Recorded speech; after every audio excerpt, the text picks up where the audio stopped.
sometimes we can overcrowd our lives with good things to the point that we're cheating ourselves from great things.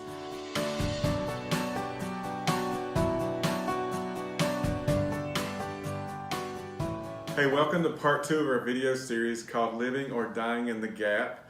And thanks for joining us. And what we mean simply by the gap is that you just go through these seasons from time to time when you feel numb or maybe disconnected, and maybe like when you pray, God doesn't seem to hear you, and that can be very frustrating. And so I want to offer you some encouragement during this season that you may be in right now, because I believe that one of the things that God wants to do for us, a huge favor for us in the gap, is actually to do something that I like to call create space.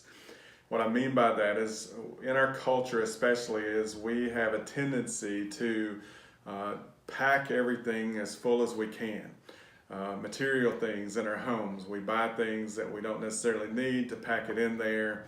Our schedules, man, that's a huge one. We pack those schedules out as tight as we can, and we fill it up with things so that people may feel like that we're more important, because we don't want anybody to think that we're not important. Think about it when somebody asks you, well, what you've been into over the last week or two or a month or whatever. You say, man, I've been busy, right? Because that somehow makes us feel better about ourselves, but that's not necessarily the truth. Because are we doing things with our time that actually is producing fruitful things for our families, for our church, for our communities, for ourselves, or whatever it may be? It may not be that I'm spending my time doing something bad. It may be a good thing. But sometimes we can overcrowd our lives with good things to the point that we're cheating ourselves from great things. And I don't believe that God is leading us to good things. I think He's leading us to great things.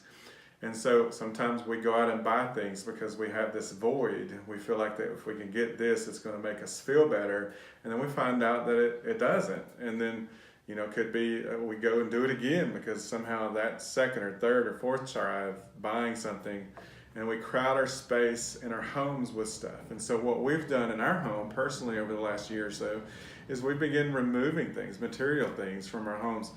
And we didn't have anything bad. It's just that we don't want the good to get in the way of great.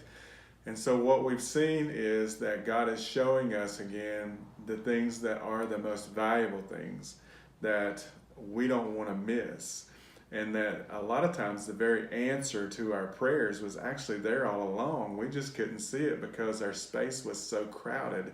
And when our space and our schedules get so crowded, we don't take time to hope, to have faith, to believe, to plan for greater things, to count costs, to do those things. And it begins to overwhelm us with anxiety, depression.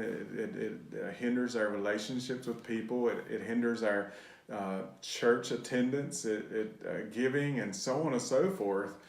And so what God is trying to do in this season, in this gap, is to create space so that you can dream again, so that you can see that you have a vision again, so that you begin to see that He has been there all along, and that He's going to show you the things that are extremely valuable, and that He wants to do great, great things in your life. And so as I leave this video today, I want to encourage you with this one last thing. Isaiah 55 verse 1 and 2. It actually says, "Ho, everyone who thirsts, come to the waters, and you who have no money, come buy and eat. Yes, come buy wine and milk without money and without price. Why do you spend money for what is not bread, and your wages for what does not satisfy?" So I just encourage you, allow God during this season to create space. Because when God creates space, that means He's trying to show you the true value of what's in your life, and that He's going to take what's there that's truly valuable and produce something even greater. Have a great day.